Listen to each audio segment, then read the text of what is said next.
जे केमिक्स में आप सभी का स्वागत है। नेक्स्ट नाइजर पीवाई की 2025 सीरीज में इलेक्ट्रोकेमिस्ट्री करने वाले हैं। तो स्टार्ट करते हैं पहले क्वेश्चन से।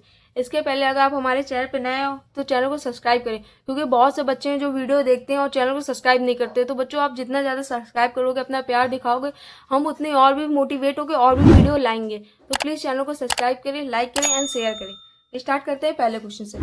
आप व्हीट स्टोन ब्रिज फिगर 1, आपको ये फिगर 1 दिया हुआ है जो कि व्हीट स्टोन ब्रिज के जैसे दिया है। ठीक है, मेरी ड्राइंग अच्छी नहीं है तो प्लीज़ ड्राइंग पे ना जाए मेरी। ठीक है, फिगर फर्स्ट फिगर दिया हुआ है यहाँ आपको 2 ओम रेजिस्टेंस दे दिया, यहाँ रेजिस्टेंस आर दिया और ये सेल है। फिर उसके बाद उसने बोला measurement cell show in the figure cell as one arm of the bridge the cell has a provision of variation of separation D. जो इन सेल के बीच का जो जगह है उसको सेपरेशन डी दिया है। The electron plate between the area of the plate uncharged, उनके बीच का जो एरिया है वो अनचार्ज है। R is resistance of the variable resistance, जो आर ये दिया हुआ है वो वेरिएबल है, मतलब वो बदल रहा है। उसके बाद variable resistance required to achieve the balance bridge condition. Figure second, figure not draw the scale so for 1 mole molar aqueous solution of different colloid electrode NCl with different cation M plus the value of R as the function of D in figure the line X Y Z। आपको एक figure और दिया है, second figure बनाते हैं, sorry second figure X Y और Z। ठीक है, ये रेजिस्टेंस है और यहाँ सेपरेशन है। तो यहाँ रेजिस्टेंस सबसे ज़्यादा किसका है, एक्स का, फिर वाई का, देन जेड का। ठीक है, यहाँ से ये देखिए सबसे ज़्यादा किसका है resistance, X Y then Z. तो उसने आपसे पूछा ही है कि एक्स वाई और जेड क्या होता है। तो आपको इलेक्ट्रोकेमिस्ट्री का एक फॉर्मूला पता होगा, कप्पा के, यानी कि कंडक्टिविटी बराबर होता है जी अपॉन एल बाय ए। जी होता है आपका कप्पा, ठीक है, कंडक्टेंस। और जी यूनिप्रोपोर्शनल होता है 1/r। तो जी की जगह 1/r लिख सकते हैं हम लोग, बिल्कुल हाँ। के यूनिप्रोपोर्शनल 1/r L into A. L by A जो आपका होता है ये एक सेल कांस्टेंट होता है, तो इसको अगर हम हटा देंगे तो के यूनिप्रोपोर्शनल 1/r के। तो जिस भी एलिमेंट का कंडक्टिविटी ज़्यादा उसका रेजिस्टेंस कम। ठीक है, यहाँ तक आपको अच्छे से समझ आया। अब देखते हैं कंडक्टिविटी किस एलिमेंट की ज़्यादा होती है और किसी कम। तो सबसे ज़्यादा ये आपकी रिएक्शन जब करोगे तो MCl प्रोडक्ट बनाएगा, MCl में सबसे पहले हाइड्रोजन HCl, KCl और NaCl, 3 प्रोडक्ट बनते हैं। इसमें आपकी जो रिएक्टिविटी होती है और कंडक्टिविटी होती है, तो सबसे ज़्यादा कंडक्टिविटी होती है आपकी हाइड्रोजन HCl की, यानी कि H+ की कंडक्टिविटी। फिर होती है पोटेशियम की, फिर होती है सोडियम की। क्या सबसे ज़्यादा होती है कंडक्टिविटी,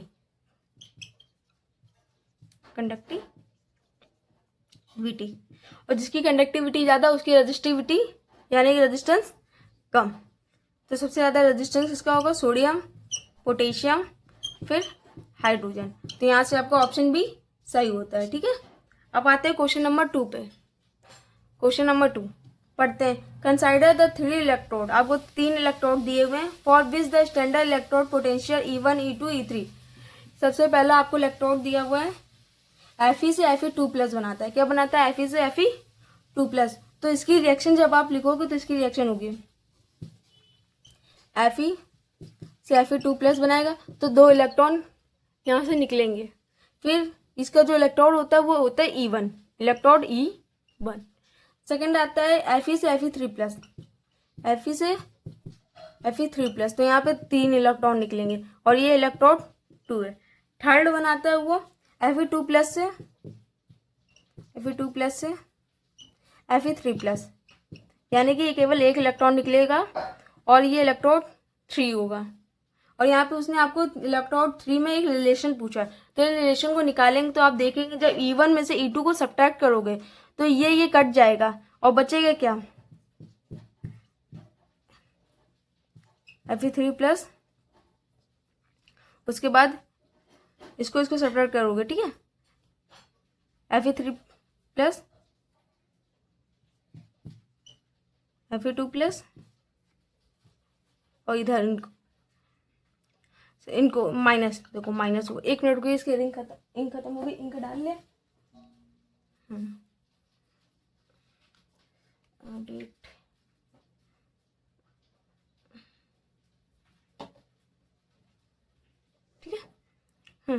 तो यहाँ पे आएगा आपका माइनस Fe3 प्लस, इसको सब्ट्रैक्ट करेंगे 2 में से, और इसको 3 इलेक्ट्रॉन में से 2 इलेक्ट्रॉन जाएगा तो कितना बचेगा, माइनस का 3 इलेक्ट्रॉन। और यहाँ पे तो आपका कुछ है नहीं अभी, 0 इलेक्ट्रॉन 3 Fe3 प्लस, इसको इधर भेजेंगे तो क्या बनेगा Fe2 plus plus E minus. देखिए एकदम थर्ड के जैसे ये रिएक्शन है।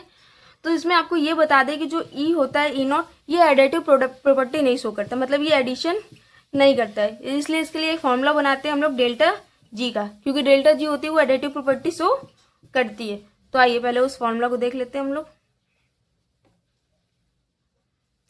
Delta G 3 equal to delta G 2 minus delta G 1, और डेल्टा जी का फॉर्मूला क्या होता है, n minus N F E not, third equal to minus N F E not 2 minus, फिर माइनस का ये माइनस एन, ये माइनस जो इसको सब्ट्रैक्ट किया और ये माइनस इसका फॉर्मूला वाला एफ ई नॉट 1, ठीक है।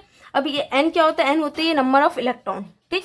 तो थर्ड में आपका क्या है, ई नॉट थर्ड का इलेक्ट्रॉन 1 है, यानी कि 1। एफ सब में कॉमन है तो एफ सब में काट देते हैं, माइनस सब में कॉमन है तो माइनस सब में काट लेते हैं, और यहाँ पे प्लस चार्ज आ जाता है। एन है 1 है तो 1 इलेक्ट्रॉन आएगा, ई नॉट 3 बचा। एन यहाँ पे कितना है सेकंड का, 3 इलेक्ट्रॉन और ई नॉट 2, माइनस का एन, ये माइनस का माइनस साइन है, एन कितना है 2, ई नॉट 1, ठीक है। तो आपका यहाँ पे ऑप्शन ए सही होता है। कौन सा ऑप्शन, ऑप्शन ए सही होता है। अब उसने आपसे यहाँ पे पूछा द करेक्ट एक्सप्रेशन इज और आर, मतलब इसमें आपके ऑप्शन 1 भी हो सकते हैं और 2 भी हो सकते हैं। तो यहाँ पे आपको ई नॉट 3 का रिलेशन तो समझ आ गया। अब ई नॉट 4 वाला देख लेते हैं। तो इसके लिए आपको एक और रिलेशन यहाँ पे दिया हुआ है, Fe2 plus slash Fe3 plus plus Fe, ठीक है। इस रिएक्शन को क्रिएट करने के लिए आप E4 नॉट के लिए E1 माइनस E2 कर दोगे, वो फॉर्मूला डेल्टा जी वाला लगा के, तो आपका यहाँ पे ऑप्शन डी भी सही हो जाएगा, ठीक है। अगर आपको पहला अच्छे से समझ आया तो सेकंड वाला आप अच्छे से कर सकते हैं। अब आते हैं हमारे सेकंड क्वेश्चन में, थर्ड क्वेश्चन। ये इस चैप्टर का आखिरी क्वेश्चन है और लास्ट ईयर में मुझे ये 3 ही क्वेश्चन देखने के लिए मिले हैं, नेक्स्ट 2023 का।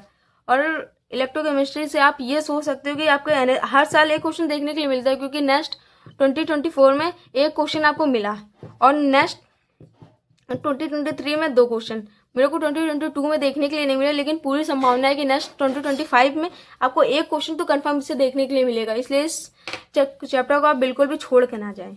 इसके सभी फॉर्मूले आप अच्छे से पढ़ लें, और अगर आपको पूरी फिजिकल केमिस्ट्री के सभी फॉर्मूले और उनके ट्रिक चाहिए तो उसके लिए आप कमेंट कर दे, कमेंट पूरा भर डाले कमेंट, उसमें आपको एक फॉर्मूला, एक फिजिकल केमिस्ट्री के फॉर्मूले आपको प्रोवाइड करा दिए जाएंगे।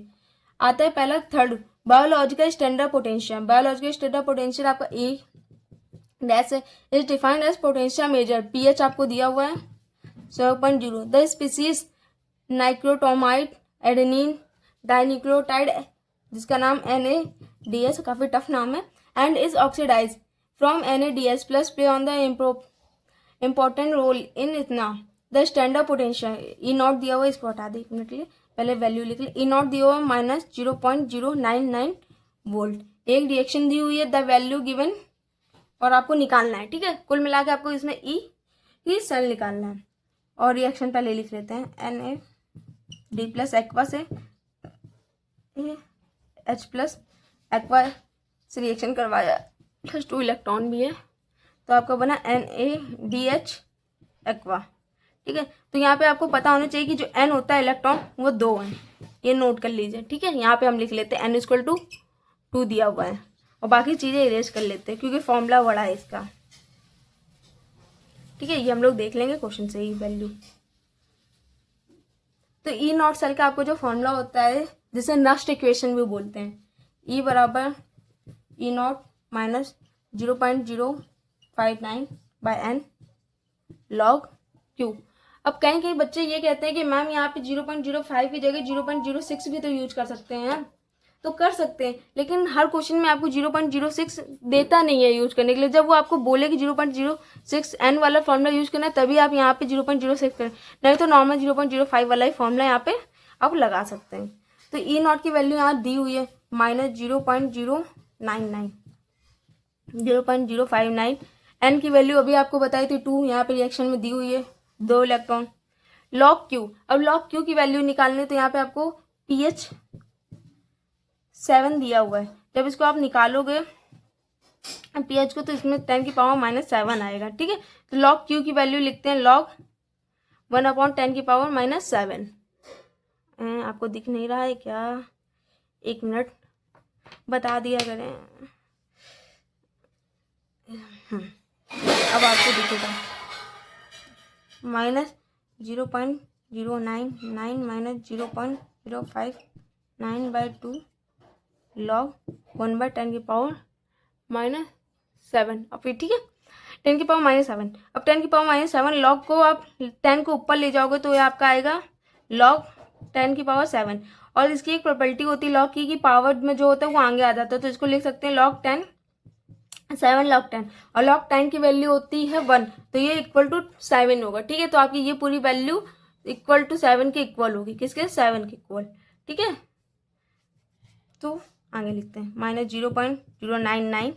इसको आप जब इससे डिवाइड करोगे तो आपकी वैल्यू आएगी 0.0295 मल्टीप्लाई बाय 7। जब आपको इसको पूरा कैलकुलेट करोगे तो आपका समथिंग आंसर आएगा 0.03055 समथिंग, ऐसे आंसर आएगा। तो इसको आप जब पूरा कैलकुलेट करोगे तो यहाँ से ऑप्शन ए आपका सही होता है, क्योंकि अप्रॉक्सीमेट 0.31 होगा, और माइनस आपका हर जगह लगा होगा क्योंकि दोनों में माइनस है। ठीक, तो ऑप्शन ए यहाँ से आपका सही होगा। यहाँ तक कि आपके सभी क्वेश्चन कंप्लीट होते हैं।